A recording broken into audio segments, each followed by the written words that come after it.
আপনারা শুনছেন সবাই যে মামুন বাড়ি চাইছে। বাড়িটা চাওয়ার উদ্দেশ্য কি?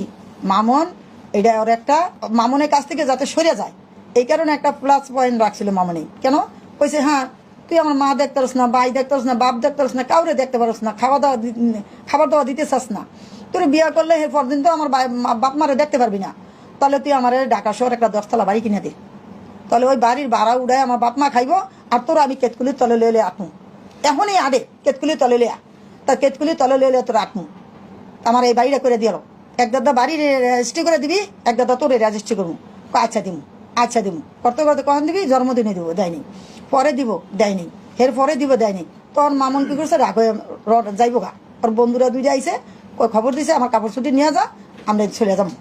তখন কি করছে, ওই যখন রওনা দিছে তখনই মামুনের গাড়ির মধ্যে লাইলা মারছে, চুলো ধরে ধরছে যখন, আর এই খামসাটিয়া তখন মামুন জিদ্দের মাথায় মামুনও আবার মারছে, ওই মারটাই মারামারি হয়েছে। ওর পরে ওগুলি লাইফে দেখাইছে যে মামুন আমারে মারছে।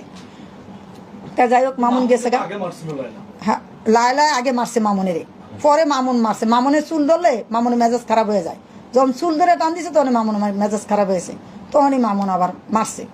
তাই মারার পরে আমি আবার মামুনের বকাঝকা করছি, তুই কেন মারছো, মারো মার, ঠিক আছে মারির একটা ডিম আসবে, এদিকে মারতি এদিকে মারতি, তুই নাক মরবি মারছস কা, কত সার্জারি করা, আমি টোকা দিছি অল্প ছোট করিয়া, কিন্তু কালো হয়ে গেছে গা, কত মুখ পুরা সার্জারি করা, এই জন্যে তা আমি কি ওখানে এটা খারাপ দেখা গেল না, অনেক বকাঝকা করছি।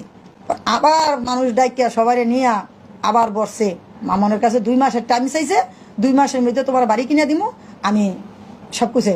তখন অনেক মানুষ আইসা, সবাই দেখছো তো সোশ্যাল মিডিয়াতে, সবাই আইসা মামনের মিলাই দিছে, আর মামনের নামে একটা মামলা করছে, ওই মামলাটা বলছে যে আমার সাথে আপোষ হয়ে গেলে মামলাটা তুলে নিব। তখন মামুন আবার কি করছে, আপোষ হয়ে গেছে, মামলাটা তুলে নেওয়ার কথা, মামুন তো সরল সোজা ওই, আর বাকি অন্যদিকে চায়নি। তখন লাইলারে জিজ্ঞেস করছে যে লাইলা মামলা উড়াইছ, হ্যাঁ মামলা উড়ে এলাইছি। রকিব করে নামে একটা ছেলে আছে, মামুনের আগে খুব ভালো ক্লোজ বন্ধু ছিল, আমার বাসায় কিন্তু ওরে রাখছি, খাওয়াইছি, ওর পাও ভেঙে গেছে, আমি ওরে সেবা বন্ধ করছি, মায়ের মতন করছি।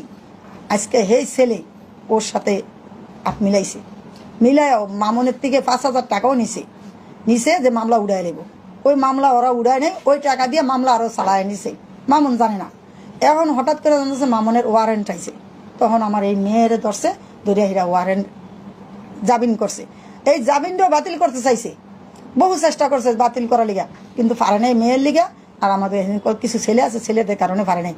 তা ইয়ে করছে, তা তো জামিন হয়ে গেছে, বুক ফুলে চলতেছে। এখন ও গেছে সিটিয়াং একটা প্রোগ্রামে গেছে, আসার সময় ওই গত 4 দিন মিলে আবার এই মামলাটা করছে দর্শনের। তা 3 বছর যখন থাকতে পারছে, হ্যাসমকার দর্শন করে নেই, ও কালকে মামলা করছে, এই মামলা জামিন হয়ে যা গেছে দিকে আজকে দর্শন করে লাইছে। আর ছেলে দর্শন করলো, মেয়ে কি রাজি ছিল না? আমি যদি কারোর সাথে রাজি না থাকি, আমার কি আরেকজনে নিতে পারবো? কখনো পারবো না। একটা মেয়ে সমান সমান অধিকার থাকতে হয়। আমিও রাজি আছি, একটা ছেলেও রাজি আছে, তখন এই জায়গায় মিলন হয়।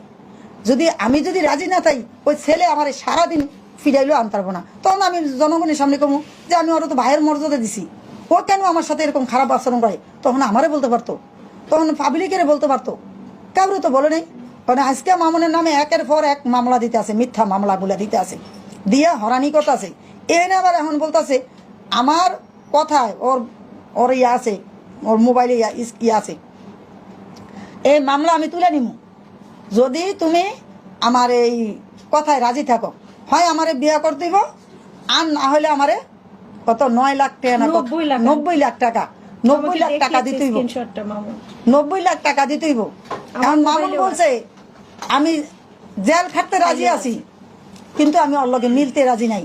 যে জায়গায় আমি ওরে এত ভালোবাসছি, ও আমারে এত ভালোবাসছে,